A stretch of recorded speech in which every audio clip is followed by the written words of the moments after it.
Former South Carolina House District 100 Republican candidate Tom Fernandez was denied a special election by the South Carolina GOP.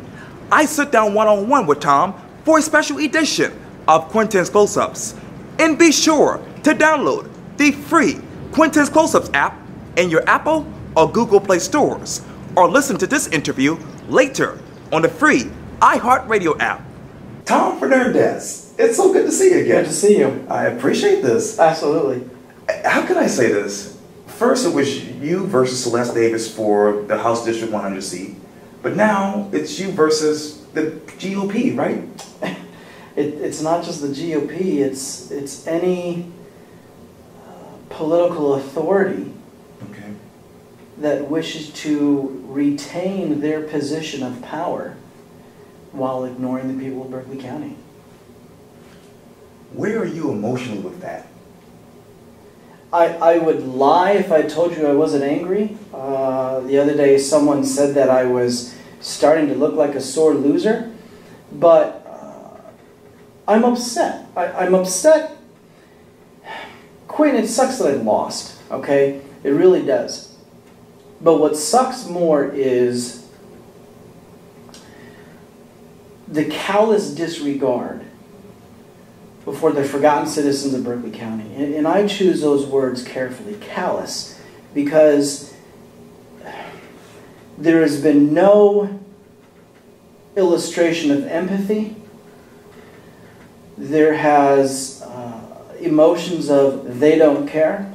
And I'll go even further. Sylleste Davis was more interested in retaining her seat in the House of Representatives than showing interest of disenfranchisement of people who live in her neighborhood, of people who live in Berkeley County.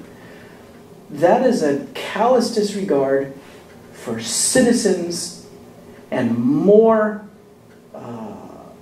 emphasis for herself placed on retaining her power. As a matter of fact, you said this on June 21st, quote, "Tonight, the South Carolina GOP, which poured thousands of dollars into Sylleste Davis' campaign through donations and mailers, opted to acknowledge evidence of disenfranchisement, ballot errors, incorrect precinct assignments, and numerous material irregularities. Yet, they demanded that they be a face to pit 42 citizens that were wrong in last week's election. This was a very high and nearly impossible burden of proof. They admitted errors and mistakes were committed, but choose to ignore them. Therefore, Sylleste Davis would retain her seat as the official winner of the District 100 primary. However, her term is now mired in doubt and controversy." Let me stop you there. How many more doubts do you have right now? In regards to the actual election that took place? Yes, sir. They are growing every day. You know, Quinn, I thought disenfranchisement is a word that we learned in school, right? It was a word that we learned post-Civil War up into the Civil Rights Movement. I never thought that disenfranchisement would be a word that I would use to describe my friends and neighbors. It continues to increase each day as more and more people discover that their question while casting their vote was legitimate. Wherein you have people who actually selected a Republican ballot in District 100, they reside in District 100, and they didn't have the District 100 race on their ballot. Not just at the Berkeley Intermediate School, but across the district. Likewise, you have spouses with the same address on their driver's license, the same address on their voter registration card, yet one spouse receives the District 100 race on her Republican ballot, and her husband selects Republican and doesn't get the District 100 race. Or they're assigned to different precincts. Quinn, we have, and I'll stop right here, we have one married couple who are in the same exact situation. They have the same address on both cards. Yet one spouse was sent to Goose Creek, even though they both live in Moncks Corner. So it illustrates that there are a wide variety of discrepancies and mistakes that have been witnessed across District 100, and I am willing to bet probably across Berkeley County. You talk about Berkeley County. I understand that you said on one of your Facebook posts to someone else that basically, hey, the Berkeley County Election Department, the director that is the elections, is basically covering us behind, as you say. Absolutely, absolutely. He has, in the beginning, Quintin, he first, on the day of, he admitted that there were mistakes at the Berkeley Intermediate School, and that was their focus. They laser focused, and by they I mean Adam Hammonds and Sylleste Davis. They laser focused on that. Then, within a few minutes, you have the Berkeley County Attorney, John O. Williams, going on Facebook himself, acknowledging there's an issue with Berkeley County election ballots. If you don't have the right ballot, don't vote, tell someone. So they continue to laser focus on Berkeley Intermediate. So that was the first day. The second day, Adam Hammonds then started to acknowledge that there were mistakes. We don't know how large they were, but I acknowledge their mistakes. The following day, Adam then starts blaming it on the actual poll workers. Oh, if there was a problem, it was the poll workers' lack of training or their lack of understanding. His latest explanation is he blamed it on ignorant voters. Voters should have known better. But never at any time has he accepted the responsibility for the sloppy handling of the election on June 12th. He's more interested in protecting his image instead of protecting the process. And you talk about that process. I want to go back to a very significant part of this paragraph that you said earlier. You said this quote, "Yet they demanded that a face be put to 42 citizens that were wronged in last week's election." And I understand that you couldn't be there in person in Columbia. You were on a pre-planned vacation. Right. But you had some interesting conversations with the South Carolina GOP director. Talk to me more about that. So, you know, I had recognized in the very beginning that this wasn't a GOP problem. This wasn't a Republican Party problem. This was a mismanagement by the actual administrative body, the administrative agency, the Election Commission, the Berkeley County Voter Registration. They're the first ones I filed by protest with. However, due to red tape procedure, I was then directed to the South Carolina Republican Party, the GOP, the SC GOP. The chairman's name is Drew McKissick. Right. I sent the message to him. Make a long story short, because of my unavailability, he urged me to withdraw my protest. Absolutely not. That right there, now whether that was just a poor selection of language that he used, but to me it illustrates his continued support to the structure that was already in place. The citizens of Berkeley County received mailers supporting Sylleste Davis, praising her for things that she didn't do, and small font, paid for by the South Carolina GOP. And now all of a sudden, the very agency that was not only donating thousands of dollars to her campaign, but also sending mailers in her behalf, was urging me to withdraw my protest that I had to send before them. It was like a chicken submitting a petition to a fox not to be eaten. It was a blatant disregard for the process by Drew, by the chairman, and later by their in-house counsel, Butch Bowers. Now, some people might be sitting here saying, hey, wait a minute. You know, generally parties don't select their nominees until after the primaries. Right. What do you think about that? You're right, Quintin. The parties should be keeping their hands off during this entire process. Maybe they should support their incumbent, but the fact that we have, and you can find this public information, is that they've donated, I want to say $2,500 into her campaign account. And they also sent mailers. They made up their mind before the citizens of Berkeley County made up their mind. The citizens of Berkeley County overwhelmingly were anti-incumbent. We will never know the real numbers, Quintin.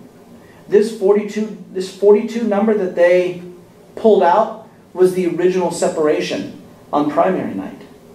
And that was their burden that they created, that I had to actually put a face on 42 disenfranchised voters. But when you go to the Election Commission's website, and their motto is that every vote counts, that's a complete lie. It's a lie because one disenfranchised voter is one too many. No one in the United States of America in 2018 should be disenfranchised. That's something we should be learning in our history books. That should be a dark past in the United States. It shouldn't be happening today. And it has, and it is. What numbers still play in your mind when you go back to primary night? What numbers? Yes, sir. You said 42. You usually lost by what? 42% of the vote? 42 votes. Votes, excuse me. So the numbers that play in my mind are the 1,800 votes that were cast in Cane Bay Plantation at Cane Bay Elementary. Okay. 1,800 cast at Cane Bay Elementary, and only 700 cast for District 100 at elementary school. The more important numbers that play in my mind, though, is someone like Margaret Harmon, who voted at Berkeley High School, Okay. who was obviously on the ballot that morning, and her husband didn't have me on the ballot at all. Those individuals are the numbers that are more important to me. Not this 42, not this 5,000, not 2,500, but each individual that has come forward that said that they felt something was wrong. Quintin, it's very similar to the Me Too movement. You have one person come out, and that one person has to be the brave person. But then when more and more people start realizing they're not alone, and they start feeling that courage build up, then they start coming forward. You know what? Something was wrong with my ballot. Why was my husband moved to a different precinct and I wasn't? Why did I select Republican and yet didn't have District 100? Why did my Republican ballot have a medical marijuana question, yet the other Republican ballot didn't have that question? It's not even the numbers, Quinn. It's the disregard for the citizens of Berkeley County. And let me go back to towards the end of this paragraph. It says this quote, moreover, because she remained silent on the numerous errors and negligence across District 100, meaning Sylleste Davis, I cannot congratulate her. It is not a win, but instead a theft of our most basic right as American citizens, voting. Likewise, I'm not going away in silence. So where would we go next? Where do we go next? I'm going to continue speaking out for my friends and neighbors. It's interesting that when these errors started becoming more prevalent, and as the disenfranchisement and the evidence of it started to grow, as days started to lead away from the primary, her silence became even louder. There is again, a callous disregard by Sylleste Davis for the process, for the disenfranchised voters of her precinct, of her district. And then, after the hearing Thursday, after they said, sorry, there is going to be no special election, we're not going to invalidate, you guys really should have went to the Election Commission. Finally, she comes out and she says, I'm the official winner of the primary.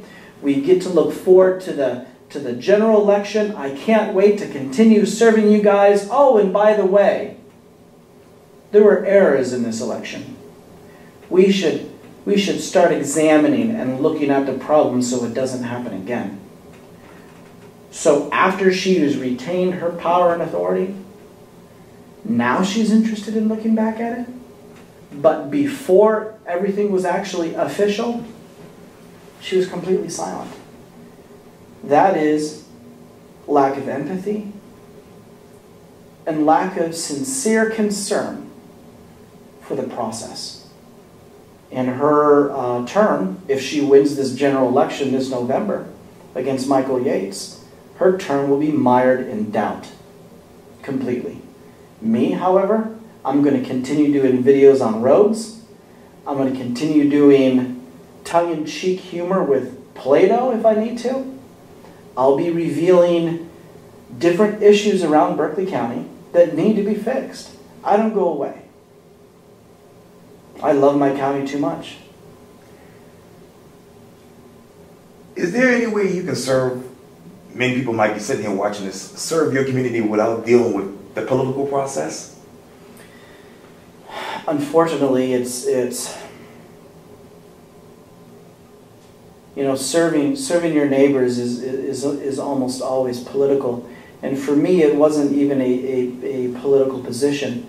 I can tell you, after this interview, there is another thing that I'm going to go after today, this afternoon. The way I serve my neighbors is by placing the target of animosity from politicians on me and keeping it away from them. I would much rather take the heat while revealing these issues than all of my neighbors take the heat. And by taking the heat, I mean politicians getting these people fired from their jobs, going after their spouse's livelihood, showing up at their house with the sheriff. This stuff happens in Berkeley County. Dare I say, it is far too coincidental. And I'll put my tinfoil hat on. I'm not a conspiracy theorist, and my prayers are with her. But Mark Sanford loses election for the first time ever, and the person who beat him gets in the head-on collision. My prayers are with her. I didn't vote for Katie Arrington. But there is an issue in South Carolina politics, and especially in Berkeley County, where our politicians are more interested in their power and their authority than representing the very people that they live around. It's disgusting. I will continue serving them, and unfortunately, serving them is very political. That's what politics should be. These political officers, their duty is to serve the people, and they're not. So if they won't, I will. Tom Fernandez, thank you so much for your time. I really, really appreciate this. Thank you, man. Thank you. Thank you. Anytime. Mm-hmm. Yes, sir.